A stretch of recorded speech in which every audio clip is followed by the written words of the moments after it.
Obrempong January bosomeni de toso edionu miensa ene enefie premoato ewo fache TV so omaya de hye nyame asramo awie yemamo aha yemamo akwa abasa mamo atenase ebra so sensem pa hodo ya yaboabo no afri yensem trafo pono so se mufo ato ne bo ase wasone so kroje pesmakani mensumi brenie se mebebe ede so mo ewo fache TV so enti yenhwe de bedi akotene ne bi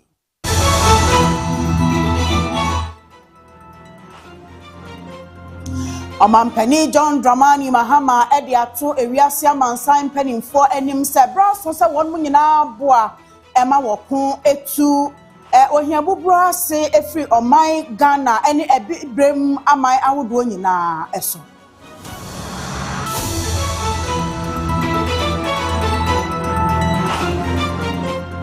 sana omeya tena yekese ya wonmo ehwe kasahodo adesua so esrese wonmo so epe emwa se de be obetimi atete akyerkyerefo ewo Ghana kasahodo emu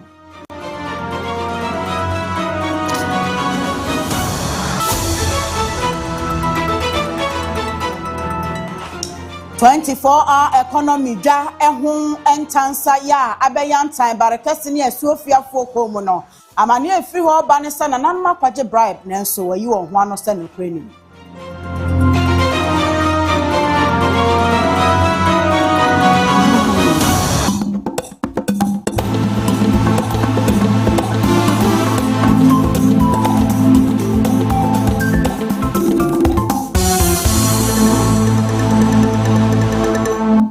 Sanseminum ne afoforo pia eka ho ena premto bre mu mejebre na mabe ede asom fache TV ahwefo nyina yesan dem live Facebook YouTube eye fache TV wa join e wo ho like share na obi so enhwe bi midin ede AFIA twumwa ka kire yenhyensem no ase Omampani John Dramani Mahama mane a wo bo ene se ebra so se Africa na se bibre mu nyina One man kasatimi de won ho eto won ho so na wototo niema sede be ya abrebia wote dase abra na oma won kra so aduru kwasikoko enchen no obey ni nyina afri ho na wo hia bubro de atwe abo akoto ekun no eto anwa parada so no edokro Africa nyina eno ntimpanimfo nhwe na won so ano wonam saa so de adesre atu wiase amansan panimfo anim se na no ya wa ha Ena HIV AIDS bebasoranfo ya de ma omneso kane UN General Secretary Yewura Kofi Annan a wonya ne ba bi kro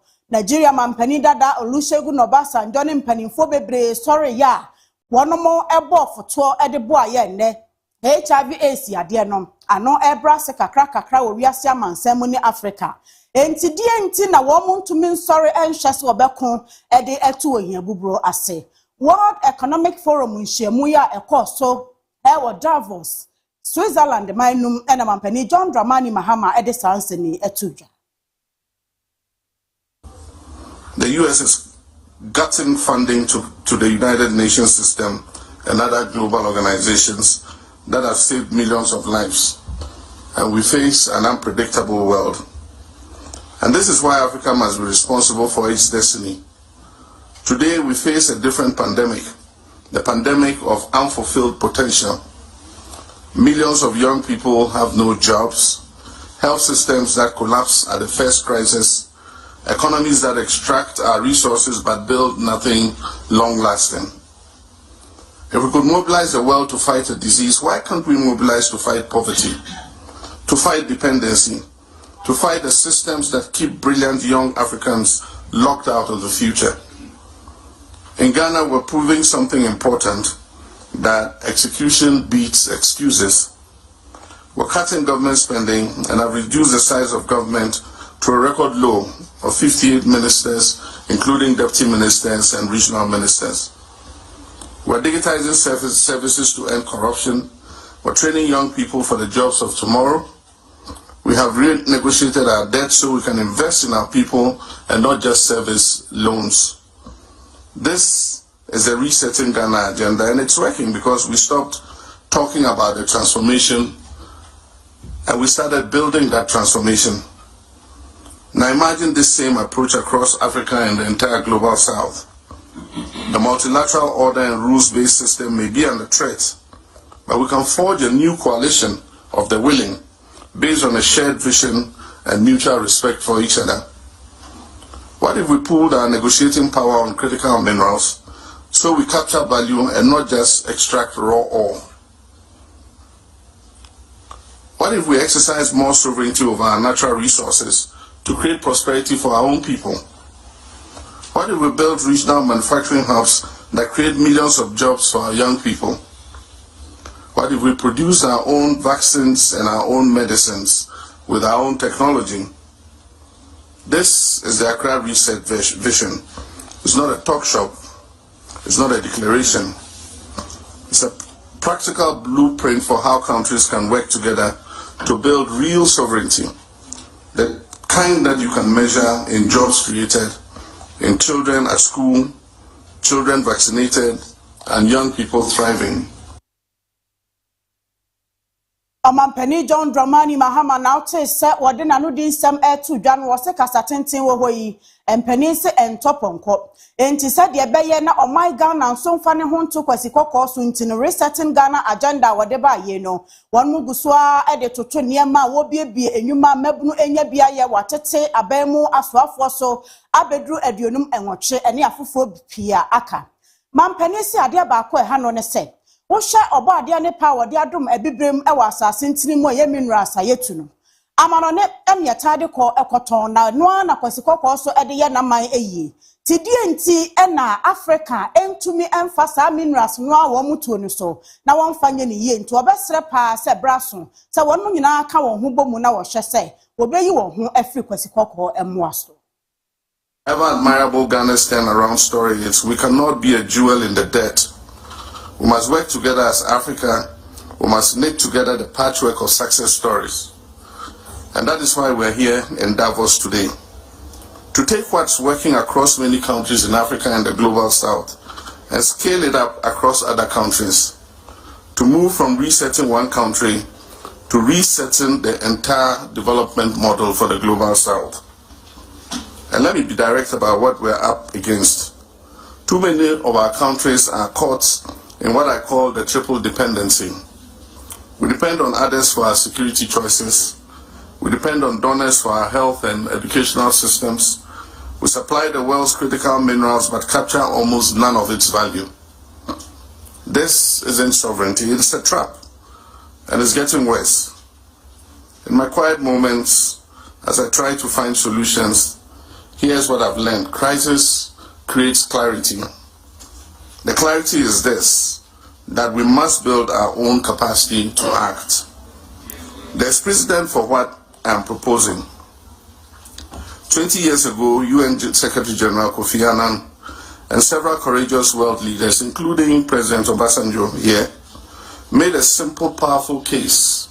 HIV/AIDS was ravaging millions in Africa and a global response was required.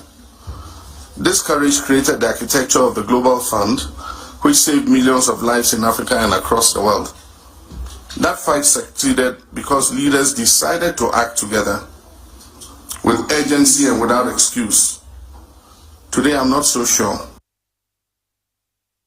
Yemfri Mampani John Dramani Mahama ene Switzerland nhyiamuno ase ni yemfri ye nkyensem fofromom wo meyatena ye kese a wonomo ena ehwe Ghana kasa hodo adesua ene eho adekire so Bureau of Ghanaian Languages emumpanimfo de adesere to aban enim ankrankre ene woni a woka biewom wo Ghana kasa hodo adesua mu enim se ebraso se wo moboa na wasom panimfo asene se de be obetimi atete akyerɛkyerɛfo bebre wo Ghanaian Languages mu na won mo nyanimde ani suahu no a wo mo so atimi de asi adesuadam mu akɔkyerɛ enkwada no ebrei mu ya oman mu panimfo age ahanta kasa no atomu se akyerɛkyerɛfo betumi akyerɛ wo adesuadam na ne ehia se won mo tete akyerɛkyerɛfo wo mu panipa ya woda Bureau of Ghanaian Languages ano owura ahiato ene ensamkyerɛfo atwetwe nkomo na wɔkyerɛ se Ghana betimi abɔ ne kasa hodo ho ban na atena ho da afebɔ na enkyirima abeto a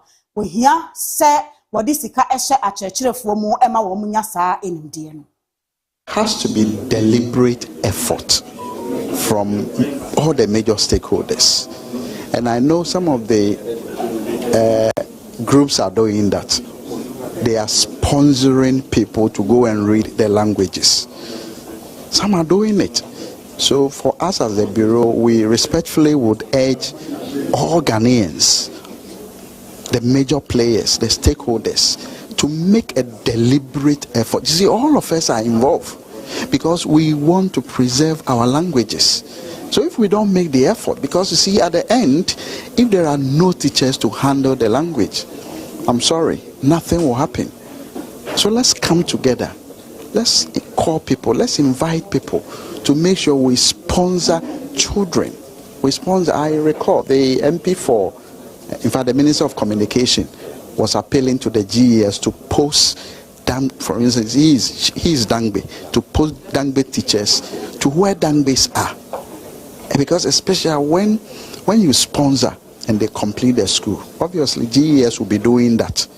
So that Ora Ebenezer ahiato ekoswa echire mu se sie ya ahanta kasa no one mode kwaka omai Ghana adesua enhyehyɛ ho no se eho aka de eni ho a akyerɛkyerɛfo no entumi enkyerɛ mankwada no nso enhunu na wonte ase yie nti wo mo egu enhyehyɛ so ya wo hwɛ se teaching materials a obetimi de aso teacher fo asene mu ama wono mo akyerɛ ahanta kasa no obɛyɛ ho adwuma. So the completion of the orthography is the first step. We are now going to have what we call the blueprint and proceed from there to develop the textbooks. So that is the first step, and that is the major one, because we are going to use that to develop reading materials for the kids. So for us as the Bureau, we are in charge of that. We've discussed everything with the Honorable MP. We'll proceed to do what I've just said to you. We are going to develop reading materials, and we are in touch with, of course, the GES, WAEC, NACA, so that at the end it will be examinable. So it's not only that it will be studied, it has to be examinable. And that is what we are going to do. They are training people up to the PhD level. So it is not only at the basic level. Their side is also important, because if you develop it and you don't have people to teach them, I mean, work done will be zero. So it's important they also go ahead to train people to handle those who will be coming to the classrooms and the lecture theatres. Era Mavis Kukua Bisu, Yemra Shebedani, Ewa Ahanta West, about 1 Persiaso. Was say, Sana Moya, Abai Etu, no mania Jehonsa, Fedia, Sa Hanta Kassan, one more babetre. And to say, constituency no so far to Hoswa, one nam Ahanta West Renaissance Project. So, Eddie and Church, Jumedie, Ebegua Quemu, Ama Church, for Wohina, na one more Enya Sian Hunua, one more so Eddie's classroom, Aquatre and Quadano. Before we even launched the language or I came to see the Bureau.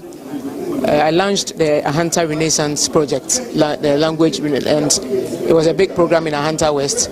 That is when we recruited some teachers, and then we used the people who wrote the orthography and some teachers who are already into Ahanta to teach them.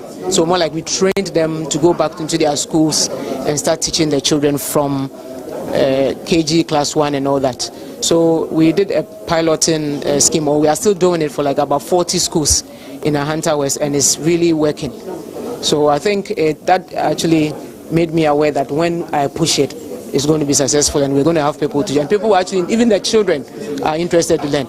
And the whole idea is that we have a rich history, culture, everything that is also missing. When you heard me read my statement, I mentioned King's name or Tumfo's name, which is totally lost in the in the history books, and we need to bring it back. So we need to write history books, we need to write maths books, everything that would help an Ahanta girl or boy to be able to write. Speaking is not just about a language. When you write it as well, that. AFIA Basante Mantemoha Achimangwa Biaja North, Mensinimu and Ayakodri, na Bena Senie, Yabamania, Fribarcasini, Sofian Potamuho.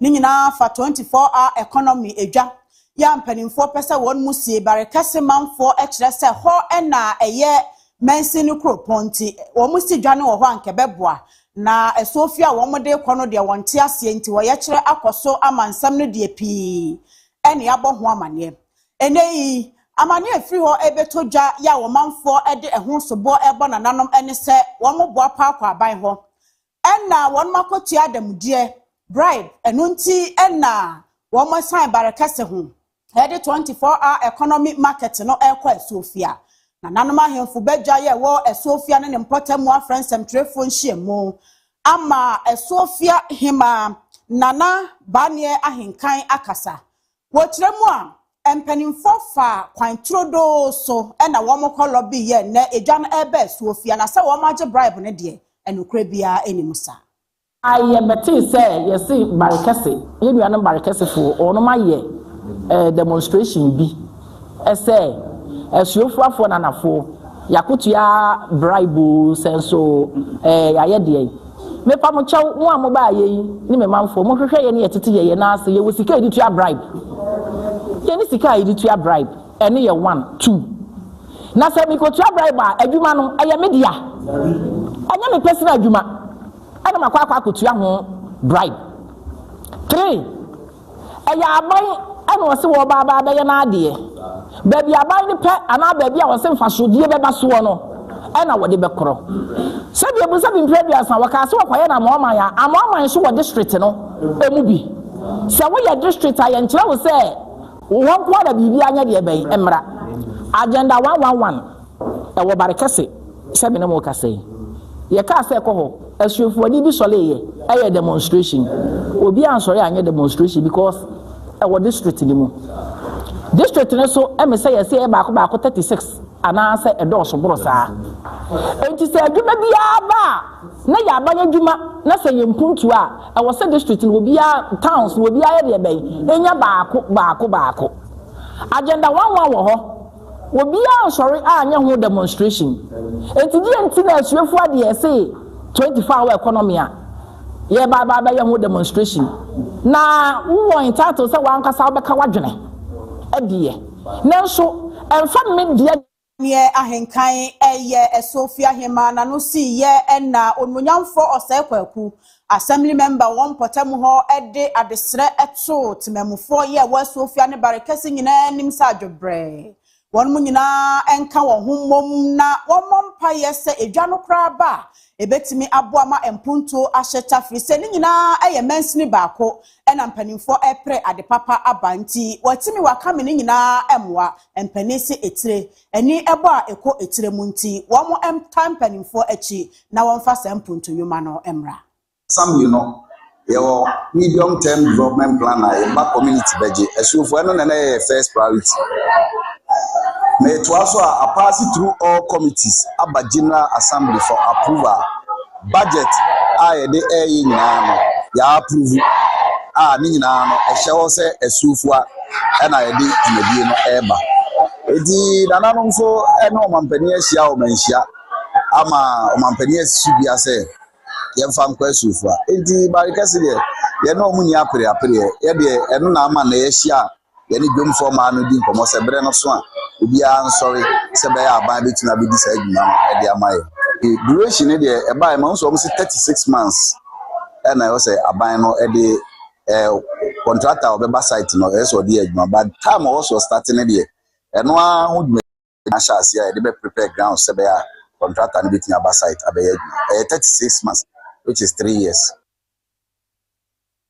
Yanko ahafo no south east mensri no emu eho na amukromu ewo na eho nso omanfo ani abre e de adesre eto empanimfo anim se tebia ya esuku ya enkwada ekomu ewo amukromu ewo mu sese no enye ensem fatakra se enkwada ekotena sa classroom ho na won musua de wo kiremu a ba bia JHS fo wo ene teachers quarters anase banglos no eno so nsem fata se kani etena mukra se eho ene ye teacher ni etena bia anase suku edaya enkwada etena mu asua de One must say a brand number of Shemidani, Dada, or Radabo, Ewahono, one more the Adisle, Cotton, and him, Nansunadia, or 2 more anamong. It is a sea idea, one more slamping for San Quadano, Bar Peso, Ewa Dime, Nupemua, and one Madisiania, the Chile, and Quay, into one more.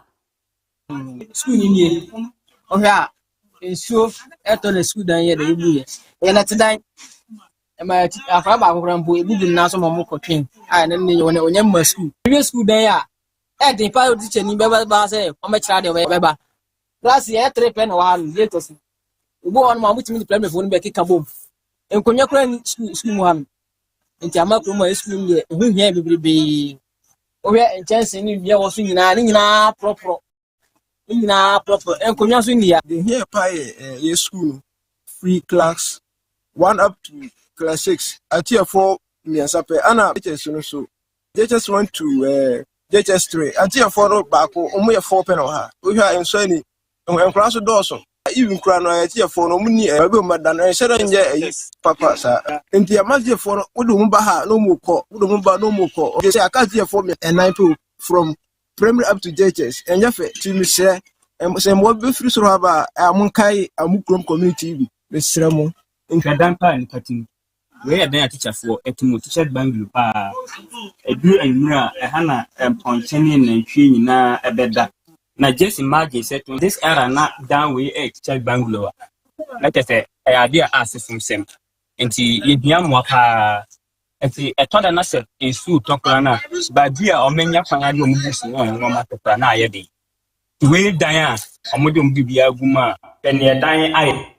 On Monyanfo Mohammed Yakubu Ayemra Shebedani ya won potemu hon wa bo pro ewo amukrom omanfo ede wo manudi nsem ato nanim se eye hiade ema wonom ti ononyanfo ehu wo momobo e na wo kire se mampani John Dramani Mahamani NDC aban de enwomesua danakoma so e no ye mampani so a wotie ni manfo asem enti wonmo e hwe so obetoto niema enchakra hwie be afi nko na wieye no na suku dan papa nkwada atenemu a ebema adesua ni adekire aya akono no wasibi ama amokromufo school said the okwu ye na enye kwa enti na hye amanfo no bosse ebe project we na a project ye the common fund and ebe any other donors enti ye be tro e dia common get fund ye be tro e dia ma other entities a omitimi aba enti entity bi e ho now under the corporate social responsibility of which my Baba Wire,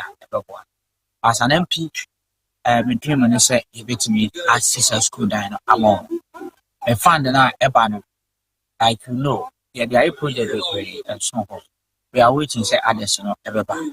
I already see baby, I had your room, pay to me up while I was school. To me, as minimum say His Excellency, a listening president. Our father Southeast, they're quiet. Minister for Roads. Israel, ya kwanye. Enti a year for roads no. Was I have one Southeast so yetimi enya a share. Enti Israel, honorable Agbada, or Minister for Roads say, me jinidi so bit my umbra to the aid of our father Southeast. No more boy, send a by a man for whom bit me at home. In fact, our father Southeast, your how pa. And as a young member of Parliament, I'm passionate. Me da kwa me na. Me dream ni say come sorry. Na ahafo no aye krabehe na ahafo no tumpon the measure say member to our aid no member boa ahafo no South East Mensini Krache Ibrahim Yamba Nelson wono so ede eto manfo no anim se won monkoso antai assembly no achi ene mampani John Dramani Mahamani NDC aban mu fri se won mo ebebo won homode ama empunto ya esefata no one my year ewo Ghana fananyi na Samensini no so one ma pre ebi abem Boko ebia prove akuti kan improve ebia be 30 give 50 10 dinna is kan here and so IGF internet generated finance that's what I'm saying also check o mo na to kakra na mo tutua ene e kabo ayi be sare be improve na say sebe me buy no dey also pay bia e cost bia be 2 million Ghana cedis meanwhile so can say we try the boy on try just this you made na so go program and the area future be go say so also tax aí mo mo yere enfim ya era say we try for say we do na we ya crowd No, in the Babuma, between the Ababa, back to the Irish home.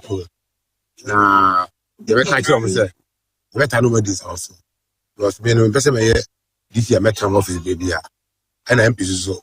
Then I say every 3 months here, the call around the consensus episode into the car. Now, man, you may deny it. The Ababa fights no almost so how now more catch there. The NEA to be I can come very fast with my and support you. No support to my paid on the van. Now, you are the and I know near Boamaniesa or Shuboko Bakoya or my Ghana mo Arise Ghana. One of my Obrempong ewo America aban ane senior tina ya ewo Ghana ha. Now one must send me a bako, ya walking in an set cane or may photo sound for Oraken of Foriata. What in America manu watcher, Ghana penning for so hiano so Biba Betnasie. Abe in Sembisa who will be annotitru ewo Office of the Special Prosecutor. Enti America binding one in Kunsa no sign and Fanamra. Na nanka one more than a 429 next was a sap picketing and answer demonstration one more by ya make us say Arise Ghana penning for so a chance and sign kakra. Emma American penning for now what chase a woman fan to a massam no ho anamo and yes sir or besan Kenya or Hubim. Ora Bernard Mona any penny a wabua Arise Ghana no Edward Moody said you may nanudin assembly. We humbly request that the embassy within the bounds of diplomatic boundaries and applicable international and domestic laws consider providing any assistance or guidance that may support efforts aimed at facilitating the return of Mr. Ken Ofori-Atta to Ghana to engage constructively with relevant state institutions. Good faith. In good faith and in recognition of the United States government's commitment and consideration of this petition, we have resolved to temporarily suspend our intended indefinite picketing for a period of 1 month to allow time for a response to our concerns. Should there be no progress after this period, we reserve the right to resume the picketing until Mr. Ken Ofori-Atta is made available to the Ghanaian authorities, consistent with established precedents of cooperation between our two governments in facilitating the return of Ghanaian citizens to face lawful processes when requested by the United States. In conclusion, we respectfully reaffirm our highest consideration for the government and the people of the United States of America and express our profound appreciation to the continued role of the United States in supporting democratic governance, accountability, and institutional integrity in Ghana. I thank you.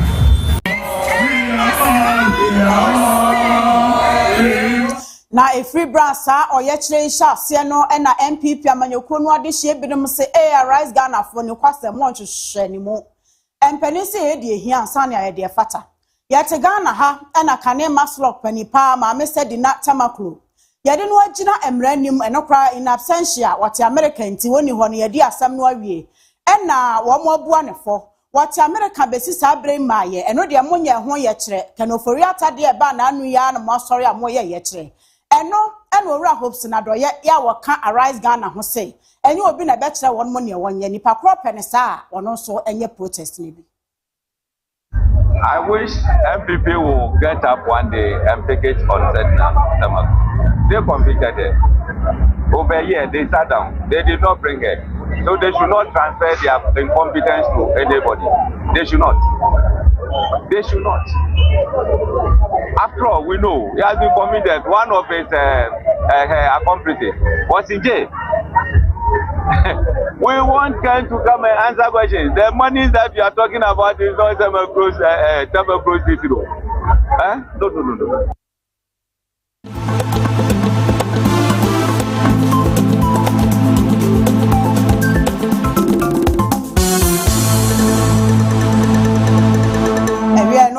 share Arise Ghana and Sensemi so and a yejine wie premto brekasie Millennium Construction and a so yasne entie de ho aseda ema wonom ye kokumase boshen na Yas Junction na ohaw bia eja yakoda na nefa construction works ho no ye de akoto wo manim fanamba no so wo screen ne so no na enem panimfo entwetwe enkomo Midi edi AFIA chumuwa kechre ye beda mo asene ye de mo asi haprem to bre enwumre no nsia ye de kase foforo ebeba makwam ya mamomo enisho